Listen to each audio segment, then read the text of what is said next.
Today on Isolation Nation, we scored big with Connor Carrick, NHL defenseman, freewheeling, and free talking about mental health. Started with the Washington Capitals. Hudson on a lead. Carrick behind the D. Walks in to the forehand. He scores! Then he moved on to the big time, the Toronto Maple Leafs. Turns, puts it in front. Back to Carrick. Bounce it. Scores! Connor Carrick has his first as a Leaf. And after the Leafs has not been heard from since, proving that there is no life after Toronto. But wait, just a second. Is that a second career? Welcome, everyone, to the Connor Carrick podcast. We'll be starting today with an Ask Me Anything. Now, that's not an offer many people make. Okay. I got one. Name an expression that essentially is saying doing two things at once. It's one stone that, kills a lot of birds. No. That would be kill two birds with one stone. So the best thing about doing a podcast? I just think it's cool to have a podcast. You can call anybody up and they'll pick up the phone and... Is that true? Can you just you can call anyone up and go, "Hey, it's Carrick here. I want to put you on my podcast." Is that what, I've never found it that easy. So, but I never played in the NHL. Just about, a lot of these teammates and opponents that I want to have on, I'll see them at some point. So I think there's, they'll have to answer the bell for a no at a future date if that's the case. So for the most part, you can. In theory, that's what I thought when I was getting into, with schedules and busyness. It's not as easy as I maybe initially, imagined, but it's been a lot of fun in the process. Hey, Connor, thank you for joining us. Loving the fact that you're talking. I mean, I talked to you on the radio, I guess, a couple of months ago, and you were talking about starting a podcast. And, we kind of all looked at each other back in the day when we could actually look at each other because we were all in the same studio. And it was like, wow, this guy's going to be really good at it. And I know mental health is one of the big things. And you said that, you can call people up. So let's do that. Let's get somebody on the line right now. It's from Barrie, Ontario. Colin, go ahead. C's, what's up, man? I got a question for you. If you had to be one thing out of obviously three terrible choices that are coming up, beyond being a podcast host, beyond being an NHL player, and we had to put that description behind your name every time someone said your name, what would it be? Would it be A, losing the fitness belt to Zach Hyman in your time with the Maple Leafs? Would it be B, being a fill-in actor or stunt double for Dustin from Stranger Things? Or would it be C, being an inferior player to Connor Brown in Catan? Let me know. You go ahead. I mean, to admit I was an inferior player in Catan to Connor Brown was just a lie. So that's, I couldn't, honesty is one of my values. And, I did lose to Zach Hyman in the fitness belt. I'm still throwing a fit. That's been, never ending. But I think it'd be pretty cool to be a stunt double for Dustin from Stranger Things. Never watched, but I get it all the time that apparently we look alike. And I'm assuming he has a budding acting career, so I'll take it. We'll go there. Excellent. I watched Strangers. I watched the first season. I didn't love it the way others did, but I liked it. And now let's face it, we're all desperate for more TV because we've all watched everything on Prime and everything on Netflix and everything on Hulu and everything. So if you got a show for me, man, that would be so great. Oh my gosh. If you can tell me something I haven't watched. Have you seen Hollywood? Hollywood? Yes. The Netflix special. I don't know if you guys got it up there in Canada because I know we got the Netflix. Yeah, we got Netflix up here in Canada. Yeah, we do. You lived here, man. Good news. I know, but there's different. Hey, seriously, on the road, you would be in the middle of a show and there were different offerings. So I had my Canadian road program and my home and my US one. It was a good deal. See, that's preparation for you. So let's dive into one of the things that really impressed me about you was your desire to create dialogue around mental health. And, I watched a couple of your podcasts, which are really good. I mean, you have a presence about you, an honesty and a candor and a kind of you feel not kind of real, really real.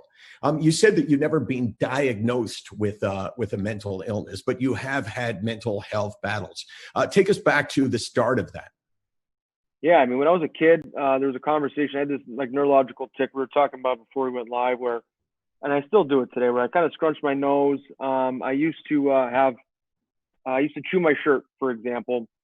I get nervous for the Illinois State Achievement Test, the ISAT, or what they were called. And it was this big thing. You'd shut down school and you'd have to take it, and you get your whatever percentile you were in the state at a later date. And I would like chew my shirt, like a lot of kids. They bite their nails, they do whatever they do. Except I'd look down after the test was over, and like if I was wearing a gray T-shirt, it looked like I chewed my shirt down to my belly button. And I just kind of, when I learned how to snap, it drove teachers nuts, because I would kind of have like a rhythm or a count when I was taking a test or anything that I was presenting, anything that was, kind of got the juices going, the anxiety going, and all of a sudden it would be really fast, and the teacher would ask, "Hey Connor, can you not snap during the entirety of the class today during the test?" "Yeah, you got it, Mrs. Wright," or whatever. And sure enough, in short order, I'd be picking it back up again. So there was a discussion around, did I have an anxiety disorder? Do we want to medicate? And eventually, the practitioner I was seeing at the time, we just had a discussion around, "Connor, you have brown hair, and that's a part of who you are. You kind of have this tick, and for now, this is just a part of who you are. More people have it than maybe you notice. There's things we can do, lifestyle-wise, to try to, mitigate, it showing its head. And it's been kind of with me ever since." And so would you say now that you have, you've never lived in anybody else's head. And so it's a tough question to answer when would you say that your anxiety is more than the next person? Because how do you know what the next person is experiencing? But does anxiety in any way control your life? Does it detract from your enjoyment of life? Absolutely. I think, we were joking in the intro about, the hype of playing in Toronto, but that was a kind of a culmination where I decided, to try and take hold of my quality of life, my quality of my mental state. I put so much into my physical state, and we know, if you eat the right things, you train this hard, you'll get the results you want physically. And we're also learning, mentally, there's tools and resources, everything as simple as, breathing techniques to getting outside, medications are out that's, continuing to develop. And I was sick of being a prisoner to my performance as a player. Of course, I still deeply care about my performance. I still deeply want to do well. But, performance anxiety is something that I think most, if not all, NHLers still experience on a day-to-day basis. And there's a spectrum there. So, for example, I remember I was in Washington as a young Capital there, and there was a cleaning house of the GM and coach. So there's a lot of newness coming the next year, and I was going to compete for my job, and they just spent a bunch of money on the blue line. And for whatever reason, that training camp, just the idea of like, I was on the club the previous year, and I just knew the numbers that it was going to be really, really demanding to make the team this coming season. There was a period there I remember where I'd say for 4 or 5 weeks prior to training camp, I didn't feel like I took a deep breath. Like, when you take a sip of water on a hot day and it just quenches, I didn't feel like I had that quench. I had this air hunger. That was just there. And some of these things tend to come up still. We live in hockey, you're constantly traveling, you're getting hit in the head, your lack of sleep and things like that. There's a lot of influences that can add up, to a very stressed mental state. And, it was probably my first full season as a Maple Leaf where I really decided to start to learn more about myself and more from experts that could help me live a life I'd want alongside a career I want. So you are better at living that life today than you were 5 years ago? Yes.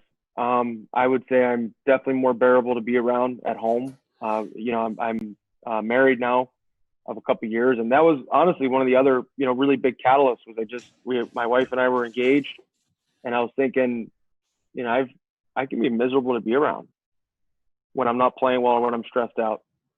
And what a burden for her, for Lexi is my wife's name, to have to deal with this beast that's not doing the work, that's not showing up as my best to, be in a place for positive family life, really. What you just described, that kind of thinking, pre your sort of enlightenment, where you thought, okay, well, I can do something about this. I don't have to be, held captive by my mental health. And I mean, not everyone can make big improvements like you do, but it's the act of trying. I think that's first of all empowering, because you feel as you're not being controlled, but also, for a relationship, one of the things I hear all the time when I go to give speeches from a spouse is, what should I say to my husband? My husband has been in a bad mood for 15 years. He drinks every day. We all know that he's depressed. What should I say to him? And the level of frustration that a spouse would feel about their spouse, not their illness so much, but their lack of willingness to go and get treatment for that illness, that will destroy a relationship. It really will. And I mean, I really think it just comes down to what you believe about yourself and how you identify. And I guess at that time, I thought I was Superman. I was this young pro on my way to become a superstar. And I had parents, we were talking before the show, I had parents that, were very encouraging of me.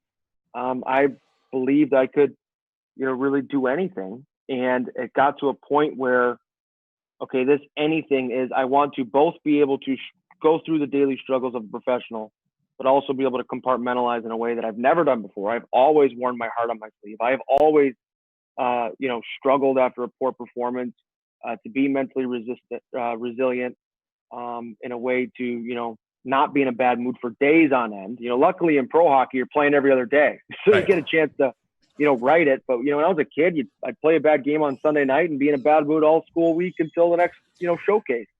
I interviewed on this show, Jesse Palmer. Are you an NFL fan? No. Okay, so Jesse Palmer played in the NFL. He was a big quarterback at the University of Florida. He's a Canadian guy, right? And ended up he ended up not having a successful pro career. Now he broadcasts. He's on the A team. Network broadcasting in the States. And I interviewed him on Off the Record, the show that I used to host, when he was 17 years old. So he was the one that was destined for stardom. And he went to the biggest college, and, he was a big deal. And they asked, he was the Bachelor one year. I mean, he's a good looking guy, had everything going for him. And he said, man, my life was totally dictated by my success on the football field. If I played well, or if I had a good practice, then I was in a great mood. And if not, I was just devastated by it. And he said, I kind of missed the enjoyment out of being a professional football player, because most of the time I was walking around pissed off because I was disappointed in myself. Yeah. I mean, I've tried to spend some time talking with players that are retired, because I think they have an interesting perspective on if they could do it again, what they would do differently. And really what it came down to, my mental health and my mental well-being, is I knew if I was more positive and in a better state, I'd be a better teammate. And all the retirees talk about how much they miss the locker room. What conversations, what bonding, what memories with teammates am I missing out because I'm busy throwing a fit that I wasn't on the power play tonight? And really, every single player's career is this, it's this time capsule where the sands just, kind of falling through your hands. And I didn't want to miss my career. I didn't want it to all go by me and me think back, wow, what treasured times in my life. I worked so hard as a kid. I achieved this dream of playing the National Hockey League, and I didn't enjoy it. What a curse, I felt like that was going to be to wear the rest of my life. And I don't know, I think I'm open-minded enough and open-hearted enough that I was going to do the work to try to see what was going on good for me in my life, no matter what the ups and downs look like. And that's a daily, if not hourly, battle, but I'm better at it now than I was. One of the things that we do on this show, which was, we did our 50th show last Friday, which was, I'm not saying that it wasn't, I'm not saying it was better than this show, but we had 6 guests on, 2 comedians, 3 former hockey players, Jordan Tutu. I'm sure you remember Jordan Tutu. Brant Myers, who was years ago was a fighter and a drug addict, eventually got kicked out of the NHL because of his cocaine addiction. He's been sober for 12 years. Who was the third hockey player, Case? Carcillo. Oh, Daniel Carcillo, who, I guess lives in Chicago. Yeah, he does. Yeah, I've seen him around these parts. So it was so revealing that everyone shared. I mean, one of the things about being in recovery is your level of honesty. You can't hide from yourself, so why hide from others? And if you can't, if you live in denial, then you're going to relapse, right? So these guys were so candid and so honest. And one of the things that we try to do is, we try to make it fun. So we have a little song done by one of our resident singers. Well, not one of, he's the only one. His name is Sean Cullen. He's a very successful stand-up comedian. He's not doing much during the pandemic, so he writes us a song every day. This is the theme song for the show, and this one obviously is directed at you and your dog named Hoagie and my dog named Wrigley. Yeah, let's roll it. It's a nation in isolation. It's a nation in isolation. It's a difficult situation. It's a nation in isolation. Now's not the time for an oral fixation. Connor Carrick, New Jersey Devil. He takes podcasting to another level. He likes coffee. He drinks a lot. He's got a dog named Hoagie who's coming in hot. My dad is cool. He's a player in the town of Coolville. He'd be the mayor. That may be nice, but does he have a show? My dad doesn't either. It was canceled years ago. Your dad's a loser riding on the bench. No way, my dad is great. He's a total mensch. All he does is whine about being sick, not weak. Your dad is nothing but a hockey-playing freak. It's a nation in isolation. It's a difficult situation. It's a nation in isolation. Now it's time for a canine confrontation. Yeah. Woof, woof. I hadn't seen that before either. Yeah, that's gold. My son actually edited it. And my son is like a massive hockey guy, right? So he took it upon himself to try to entertain you, and he did. That was really fun. Well, I appreciate that. Thank you. Let's go back to what we were talking about, because I think the level of honesty, the level of not just saying, oh, when I was a kid, I had tics, or I think I had anxiety, or as a player, I think I have anxiety. It really, the most effective way to change other people's lives is to talk in depth about what it feels like, because people will go, oh, okay, anxiety, I get that. But if you talk about what anxiety feels like to you, then people are able to go, oh gosh, yeah, me too. And hey, that guy has achieved, that guy's in the NHL, maybe this isn't a death sentence for me. Yeah, I think you always just want to add texture, right? You want people to really be able to feel and know and communicate when you're talking about, not speaking abstract or I only know my experiences. I know them well. We're talking about mental health today. I do get a little worked up every time we even talk about it, because I identify as a professional hockey player. I don't have a psychology degree. I'm not a social worker, but I do think I have a platform. I do think I have an experience with anxiety and some depressive mental states that I've gained tools and tactics and experience to help me become more resilient and take steps towards living a life and then having a career more along the lines of what I dream of and think I'm capable of. But I mean, day in, day out, you get it. The sweat on your palm, the pit stains, your feet get sweaty, you get hot, you start talking fast. And we're amongst friends here. Like, we've done this before. This is a little bit of my sweet spot. I've chosen to say I'm a mental health advocate. I've chosen to share some of my story. And it's still uncomfortable, no matter how many times you do it. I think you're stealing my stuff, man. I mean, I'm hearing a lot of stuff in there that I've thought or I've said. I think you're mowing my lawn, because one of the things I always say is I'm not a doctor. I'm not a psychologist. I'm not a psychiatrist. For God's sakes, I failed out of University of Toronto. Those were not options available to me. But what I am is a professional patient. I have a PhD in understanding what mental health feels like. And in some ways, that's as important to hear as it is to speak to a psychologist or a psychiatrist, because the feeling of not being understood is so devastating for people. And then when you speak about what you just said now, you could play that back, and that's the goal of something like this, for people to engender the reaction. This, oh gosh, Connor Carrick, I saw that guy talking about it. Oh my God. It was like he was talking about me. It was like he was in my head. That's how you create change in people. And that's how I create change in myself. I love the power of story. You know, I don't think I need another morning hack or, celery juice. Like, I do not need another hack. I need. What's a hack? I'm sorry. I don't know what a hack is. Some sort of cheat, right? Where, someone's like, you feel anxious. It's like, well, just breathe. Oh, okay. All right, thanks. Now I got it. I don't need like some scientific study that's going to fix all my, problems. What I best changed my life with is, I relate to someone's story. I believe in their process and the information that they're giving me. And that's, I guess, what I'm trying to do with my podcast or my channel on, social media, is to share some of this story so that people can digest it and bring it into their own lives and internalize it in a way that fits only they know works for them. Do you want to hang on, or do you have any place to go? I mean, I'm not prying in. I'm chilling. Okay. Well, okay. Because I know I actually tried to get Lexi, your wife, to ask you a question, but apparently she was going to her grandfather's.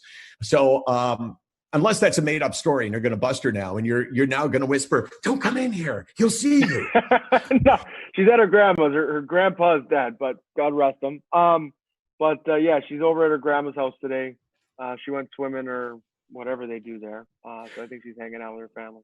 Okay, so I'm going to talk to Phil, who is pushing all the buttons here. And actually, the only reason why we were able to execute the show the first time was because of Phil. So, Phil, I'm wondering, can we bring Brianne on and keep Connor Carrick with us? $3, we have it. Okay, so let's introduce Brianne Moore, who I have been on the same stage with probably 5 times. Probably met her 5 years ago. She is a mental health advocate. She is, having heard her speak, she is one of the most compelling, honest, open mental health advocates. It's like all the things that I said to Connor.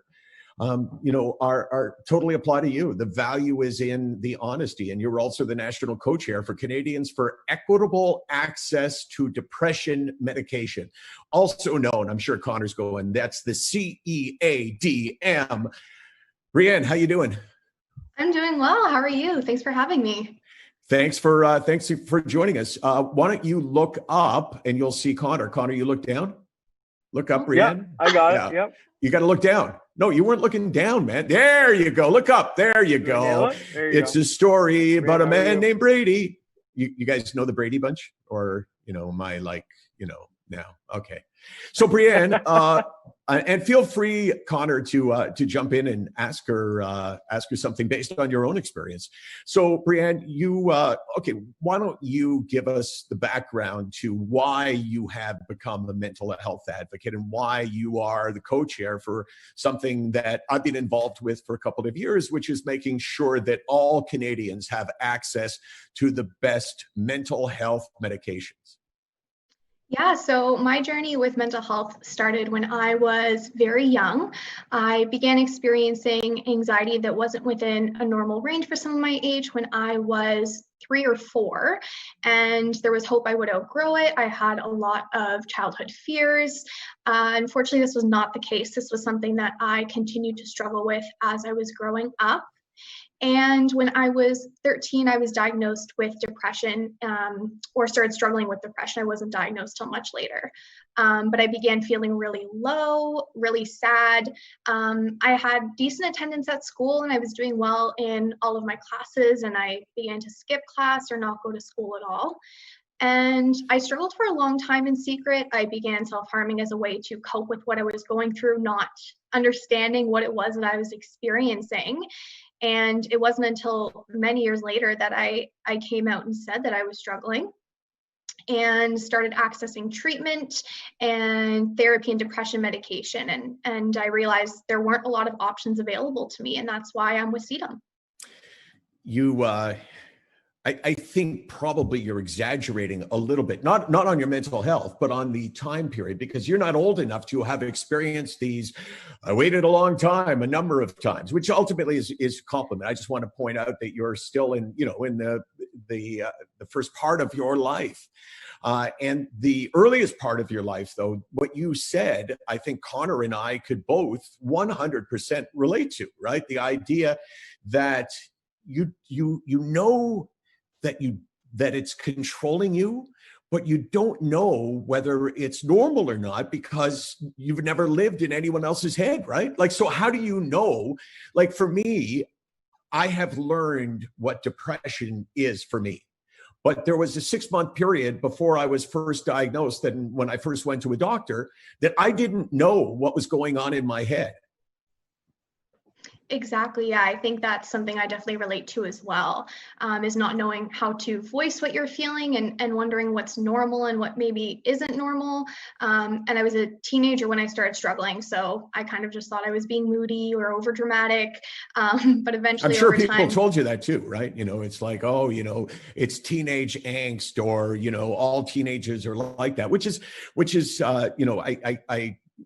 I think that that's incredibly damaging when, especially, I'm not saying in your case, but when someone who's a teenager goes to their parent and says something like, I'm really struggling. I don't feel good. I don't want to go to parties. I'm very, I get really insecure walking into a room, and, the things I used to do aren't making me happy anymore. I mean, those are like warning signs, like, hey, you got to help this kid. But then to hear, as many do, you're just a teenager. Come on. It's the best years of your life. I mean, excuse me, but fuck that. The best years of your life. That's what you say to someone who's like miserably depressed. That's going to make you even more depressed, because you go, this is as good as it gets. Exactly. It's shutting down that conversation as soon as you're feeling a certain way and you're trying to talk about it. Any response like that immediately shuts down any opportunity to have an engaging conversation about how you're feeling, and it makes it really hard to bring it up again. It's stigma. Okay, I'm going to ask Connor. Connor, ask Brianne how she's doing, because that question of how are you can be answered in a handful of ways. One way is, like the superficial, I'm pretty good. So if you were just meeting Connor, not on a show designed to help people understand mental health better, but if you like you live in Ottawa and Connor's played in Ottawa a million times, and if you were out for dinner and there was Connor and his wife, and you thought, oh my God, it's Connor Carrick. I'm not sure you would say that, but if you did, and he asked you this question, go ahead, Connor, ask her how she's doing. Brianne, how are you doing? What would you say? Doing okay. Is that what you would say if you met him and you weren't like in this particular setting, which obviously, we're all comfortable talking about our mental health? Exactly. Yeah. Just shutting it down, keeping the conversation closed. I think sometimes it's hard to be honest and be real about where you're at. And the standard answer is, oh, I'm fine. Because you're not necessarily lying, but you're also not telling the truth. That's a great point. It's not 100%. Well, I mean, for me, at times it's been 100% a lie, but for the most part, like you can kind of go either way. If you want to accentuate the positive, then you can say I'm fine. But if you want to be totally candid about what's going on in your head, then not so much. Connor, would you have ever back when before you kind of came upon the idea that I got to work on this? So when you were kind of at your worst when it came to anxiety or whatever it is that's gone on in your brain, Would you have ever responded to someone when they said, "How are you, Connor?" Would you have ever really told them how you were? Particularly not in a hockey setting. I think that was where a lot of my desire to be liked and approved of, was strongest. And I've been a hockey player since I was, 4 or 5, and wanting to, impress amongst teammates and create approval from the coach. Those are like deeply downloaded, emotions for me. And anytime, a lot of that anxiety was peaking, or the self-loathing, was usually around poor performance, which means I was, kind of vulnerable to begin with, particularly not in a hockey setting. Outside of the rink, it's interesting. A lot of the anxiety, issues that I've dealt with, I do pretty well with in other realms of my life. It's just this one thing that's got my goat, and I've gotten better at it now, and honestly, it's become very disarming. It's a tool I use to connect with teammates in presenting, myself in my entirety kind of earlier on in the relationship. And what I found is when I'm doing that, everyone's shoulders kind of come down, and there's less of that like alpha macho flexing that can be common in NHL rooms, and you really get to see and talk with people more clearly and have some of the connection that's more genuine, more real. Brianne, how are you for real, as opposed to, the off the top of my head, I'm fine? I mean, A, I think it's important. B, I actually really do care. So how are you doing right now? Yeah, I'm doing all right in the sense that I am doing okay. I am managing my symptoms really well, but this time has presented a lot of challenges. That consistency that keeps me going and gives me that sense of purpose. Having to be home, I kind of lose that routine that's really helpful for my mental health. So just managing day to day, doing things I enjoy, still connecting with folks, even if we can't see each other in person. Yeah, that's kind of how I'm doing. Connor, would you when you open up to teammates, and as you were saying before, what have you heard back? I'm not talking about specific. I mean, that would be an invasion of your privacy and somebody else's. But just in general, what have you heard from teammates? Have you heard them go, "Me too," or "Oh my gosh, you should, like, you don't know what I've been through," or that kind of thing? You know what it is usually there's an interaction where they treat me as a friend, and they say, "Connor, usually there's a level of understanding. I hear you. I saw the coach say that too, or I saw, this bad bounce happen. That must, that's hard. I get it. You're struggling with that." And then there's this treating of me like a friend, where there's a conversation around, not to just slap positivity on the problem, but, maybe to just shift focus a little bit. And really what I'll realize often is the way that they are talking with me is not how I'm talking with myself, which is they're speaking with me as a friend. I am speaking from a place of self-doubt or hypercriticism. And, I mean, we are alongside ourselves our entire life. Like, I owe it to myself to treat myself with the grace that a good friend would. And a lot of times that's what I gain from it, is the voice that I'm providing for myself is not of that a friend would currently. Do you worry when you first started talking this way? When did you first start talking publicly this way? Oh gosh, hard to say. I think I always kind of teetered. I am honest. I'm not interested in having like two phases of my life. Like one, oh, this was my career, and this is when I just, buried who I was and faked everything, for career advancement. And then, post career, this is when I really felt, honest and true about who I am. I've always had, a desire to operate that way. I would say more publicly, probably the last 2 or 3 years, I've definitely become more comfortable. And I've had cool tests to show that, or to feel that with myself. And for example, I've been traded, more times than I think players set out to in their career. We all dream we're going to be Nick Lidstrom and play for 86 years with the same club and win 10 cups and never miss the playoffs. And every time I've gone into a new room, There's sort of that social angst that can be very strong, was very strong earlier in my career, where you want to be liked, you want to accept in the group. Hockey's got this strong tradition. And now it's not that I'm confident everybody will like me. It's that I'm confident that I'll still like me even if everyone doesn't. And that's been, I can't say that it was always true about myself. What are you, like 50? Like, I just sit at home and read fortune cookies all day. No, I'm just kidding. Hey, Case, want to grab me a fortune cookie? I've got a whole idea about mental health in the fortune cookie. So I just asked my daughter Casey, who you would have seen emails from, because she and I obviously work on the show together. So hold on to that thought, the fortune cookie. Thanks, Case. So Brianne, what did this study done by the CEADM? What's the most important, do you think, information that you learned from it? Yeah, so today a report card was released from Canadians for Equitable Access to Depression Medication. We commissioned Nano's research to complete the research for us, and that information was just released today, so it is on our website at CEADM.ca,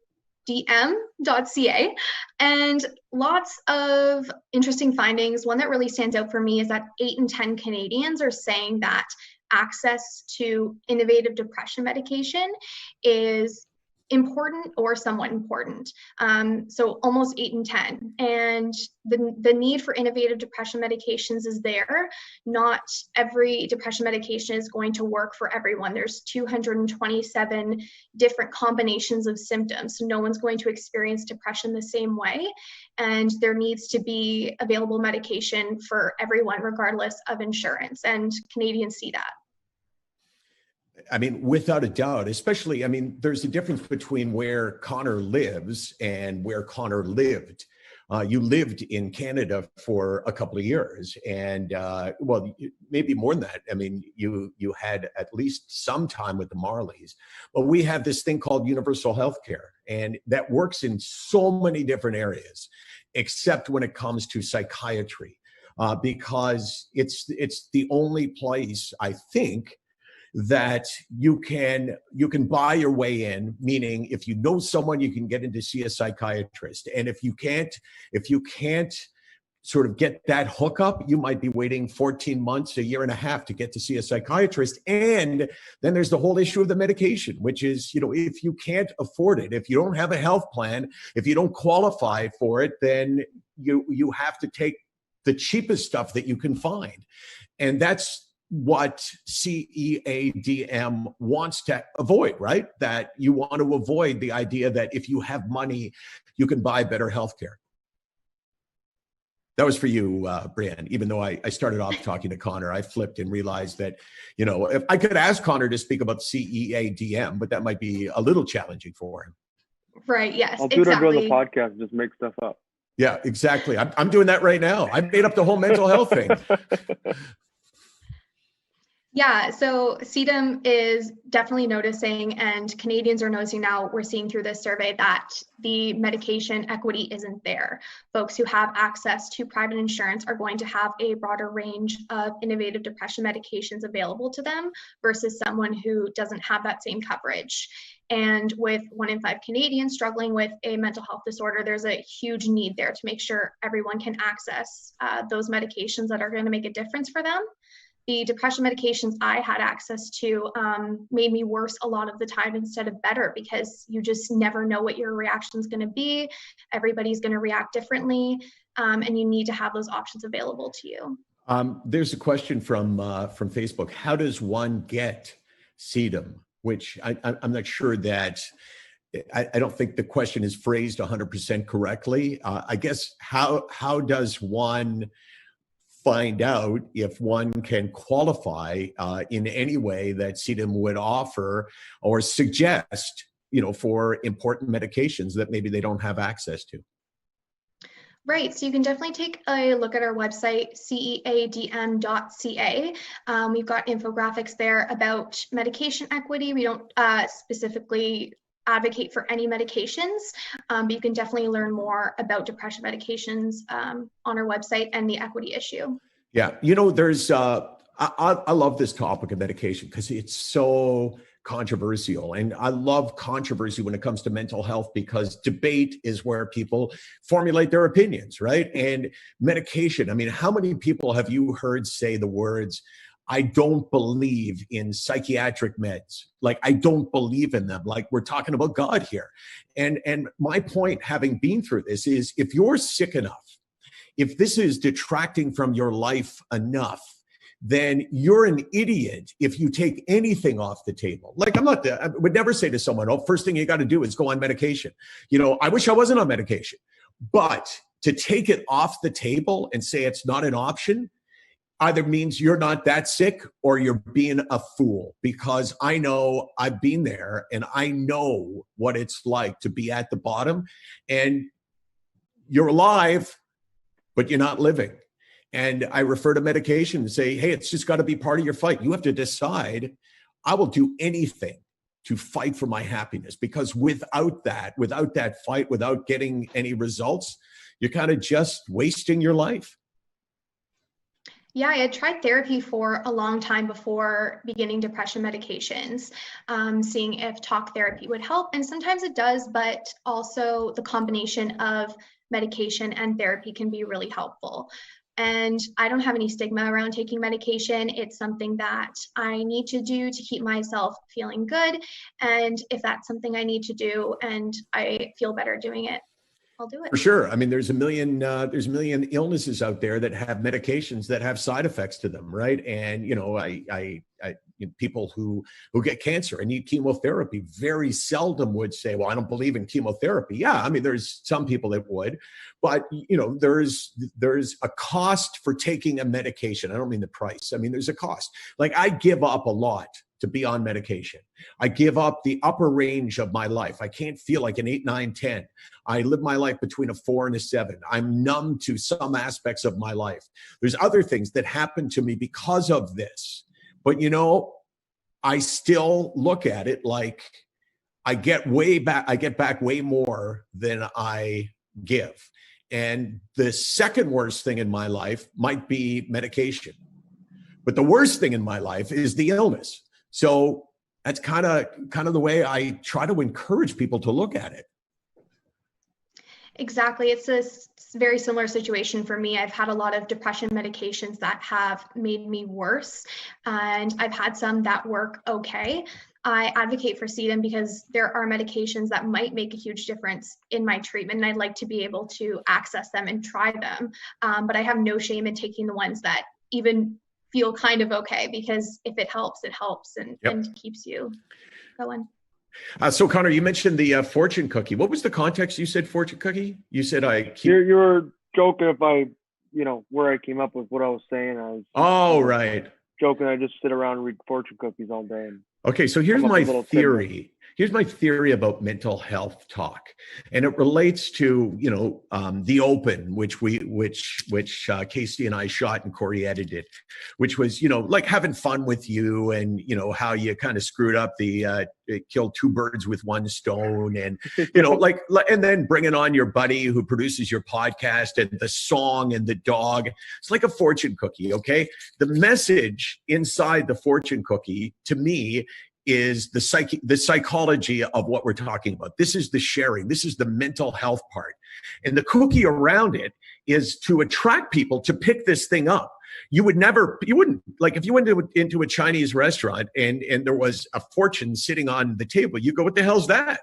But the fact that it's in a cookie and surrounded by this kind of yumminess is, I think, the key to mental health talk. And that's, don't make it dry, don't make it somber, make it fun, and then try to teach someone something. And you did hugely today, man. You are ridiculously good at this and ridiculously wise beyond your years. And maybe you're like a Dominican baseball player. Those guys were known for lying about their age because they didn't, they knew teams wouldn't want 28-year-old rookies. So maybe you're lying about your age.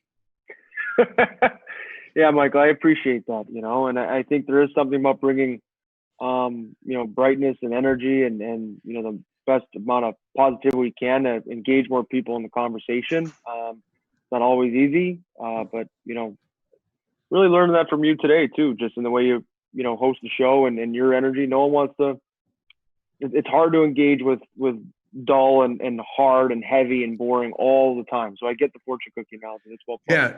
And it's kind of like when you go out to speak about it, it's like sometimes I go and sometimes give a speech and there's people in the audience who go, holy shit, I can't believe you just used the word fuck.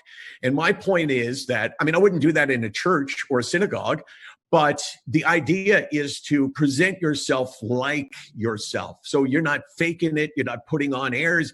You're talking like people talk, right? And that's what they really relate to. And this was great today, man. You are super. Thanks for doing this. I would love to keep connected with you because you are the next generation of doing what I do, but you have a better platform for it. Because you're in the NHL. And Brianne, what can I say? You, every time I see you, I go, wow, you know what? Good for her. And, you look really young. So I'm not even going to take a guess. But again, it's just so encouraging to see people that are kind of wise beyond their years and willing to share because still not a lot of people do. So thanks for this. What's the website again? The website is CEADM.ca.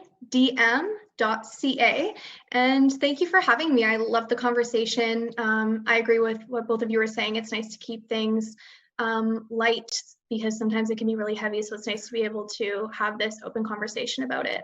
For sure. Let's do it again. So hang on, guys. I'm going to say goodbye, and then we'll say our goodbyes afterwards. And I'll tell you some secrets I can't say right now; they're too private. But that is Isolation Nation for today. We say thanks to Jansen. Jansen is a company that came to us, and man, I've been doing this for 10 years, and we've been a charity for 4 years. And outside of when we launched, nobody has given us anything. And Jansen came to us and said, we don't want anything in return. Just use this money to do something good. And that's where this show comes from. And we appreciate that. So that's it for today. We'll go. And as we wrap this up, there's a comedian we had on last Friday's show. His name is Alonzo Bowden. He won Last Comic Standing, and he was one of 6 people sharing addiction issues. And he's freaking awesome. See, I didn't say fucking awesome because I thought, I used it a few times and, maybe I'm going too far. Here's Alonzo Bowden. We'll see you tomorrow. If you're sober one day, if you're sober today, you're tied for first place. To the person who relapses, I would say, and this is what helped me because I relapsed once early. It was about being honest and what they did, and what I'll be eternally grateful for to the guys who taught me about sobriety. They took away all the back doors. They took away every excuse. When Sean said the thing about waiting for his birthday, right? I didn't drink because it was my birthday. I didn't drink because it was Christmas. St. Patrick's Day didn't matter to me. We in AA, in recovery, we call New Year's Eve amateur night.